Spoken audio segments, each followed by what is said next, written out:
మంచి మార్పు. కథ రచన కె. శ్రీకృష్ణ బహదూర్. స్వర సహాయం లక్ష్మి. శివపురం ఒక పెద్ద ఊరు. ఆ ఊర్లో ఉన్న బడిని మూసేసి ఊరవతల ఒక పెద్ద బిల్డింగ్లో కొత్తగా స్కూల్ ఆరంభించారు. ఆ స్కూల్కి పిల్లలు కొంత దూరం నడిచి వెళ్తారు. శివపురంలో వెంకట్ గారు నివసిస్తున్నారు. ఆయన భార్య సుస్మిత ఇంట్లోనే ఉంటుంది. వాళ్ళకి పిల్లలు లేరు.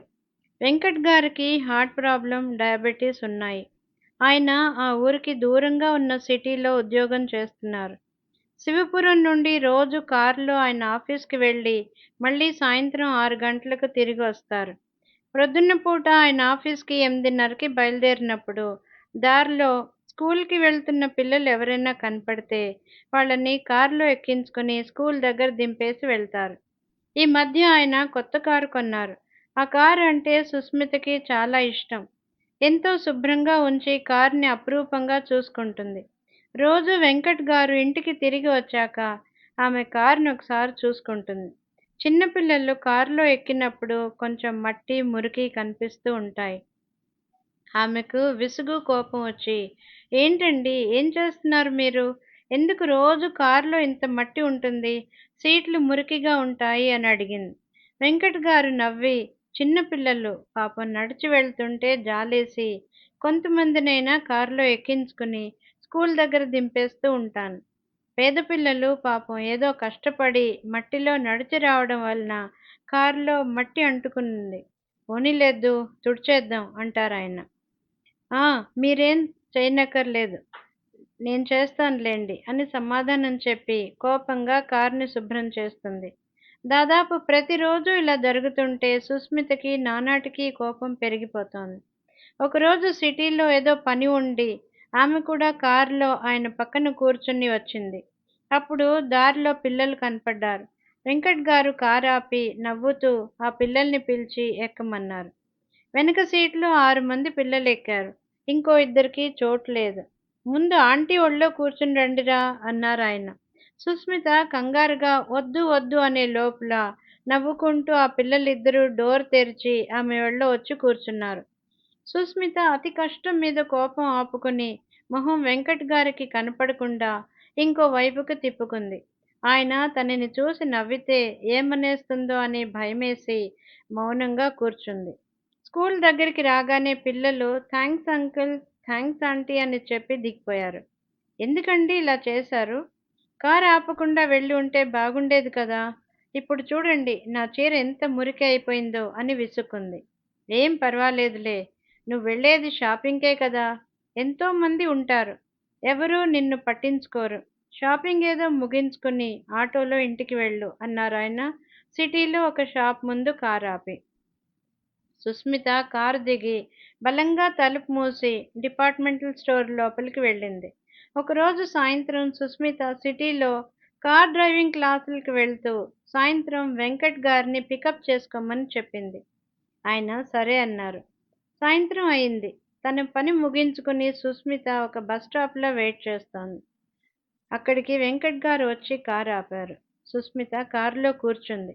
సుస్మిత, ఏంటో ఇవాళ కొంచెం తల తిరుగుతోంది, కుడి చెయ్యి నొప్పిగా ఉంది, లైట్గా గుండె దగ్గర నొప్పిగా ఉంది అన్నారాయన. ఇంటికి వెళ్ళిపోదామండి, పడుకుంటే అన్నీ సర్దుకుంటాయి అంది సుస్మిత. వారం రోజులుగా కార్ డ్రైవింగ్ నేర్చుకుంటున్నావు కదా, ఎంతవరకు వచ్చింది అన్నారు వెంకట్.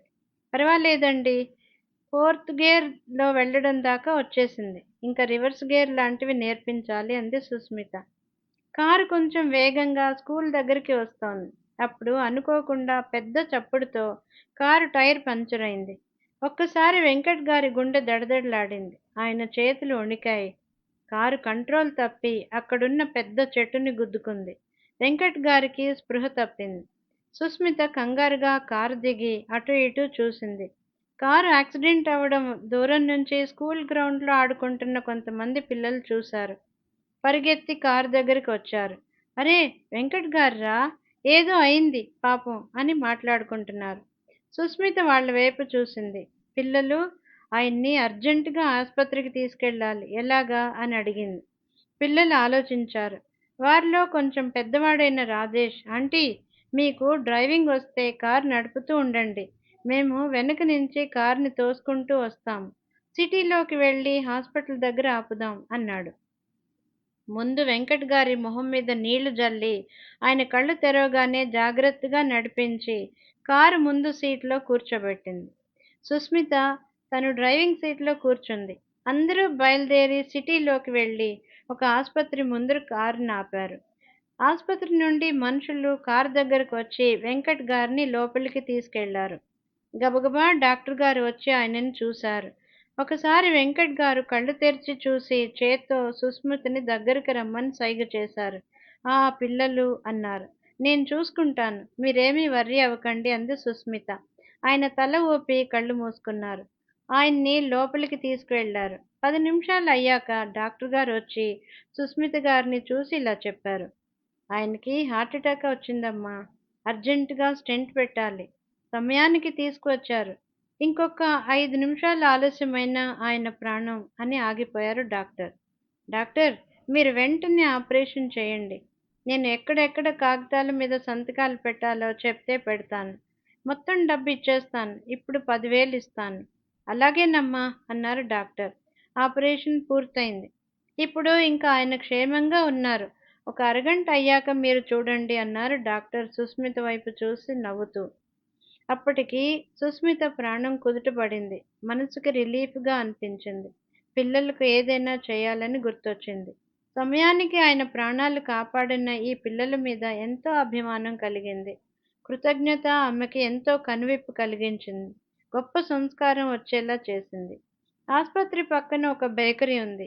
అక్కడికి పిల్లలందరినీ తీసుకెళ్ళింది. 15 మంది పిల్లలున్నారు. వాళ్ళందరికీ కూల్ డ్రింక్ ఇప్పించి, కేకులు కొనిచ్చి, వాళ్ళు తింటూ ఉండగా ఒక్కొక్కళ్ళ ఇళ్ళకి ఫోన్ చేసి తల్లిదండ్రులను వచ్చి తీసుకెళ్ళగలరా అని వినయంగా అడిగింది. వాళ్ళు సరేనన్నారు. ఒక 10, 15 నిమిషాలు అయ్యాక పిల్లల తల్లిదండ్రులు రావడం ప్రారంభించారు. పిల్లలు మా ఆయన ప్రాణం కాపాడారు. ఎంత సమయస్ఫూర్తి, మంచితనం కల పిల్లలు వీళ్ళు. ఇదంతా మీ పెంపకమే. మీలాంటి మంచి తల్లిదండ్రులని 30 మందిని కలుసుకోవడం నిజంగా నా అదృష్టం. ఆయన్ని ఆస్పత్రి నుంచి డిశ్చార్జ్ చేశాక మీకందరికీ ఒక పార్టీ ఇస్తాను. తప్పకుండా రావాలి. మనందరం స్నేహితులుగా ఉండాలి అని మనస్ఫూర్తిగా పలికి చేతులు జోడించి నమస్కారం చేసింది.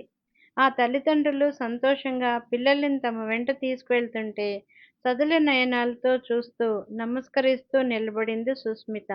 శుభం.